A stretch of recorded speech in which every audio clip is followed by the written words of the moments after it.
Audio Jungle. गोड़ लगातानी हम रामेश्वर रुद्रपुरी, खबर रुद्रपुर से। तो चलिए देखिए आज का ताज़ा अपडेट। देवरिया जिला के रुद्रपुर थाना क्षेत्र के पिडरा गांव में आग का कहर। रउआ लोगन को बता दी कि ग्राम पिडरा के उत्तर सरे में लगल भीषण आग ने कई किसान लोगन की मेहनत पे राख में बदल देले बा।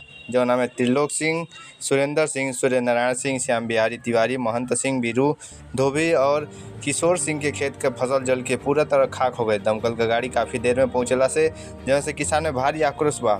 मांग कल गई बा कि प्रशासन तत्काल मुआवजा दे और लापरवाही के दोषियों पर कार्रवाई करे। ये समय देखिए सबसे बड़हन घटना देवरिया जिला के रुद्रपुर थाना क्षेत्र के अंतर्गत पिडरा गांव में आग का कहर। और वो लोग बता दी कि रुद्रपुर के अंतर्गत रोज आए दिन आग का कहर जारी बा, लेकिन प्रशासन अब भी मौन पड़ल बा कि का करे का ना करे।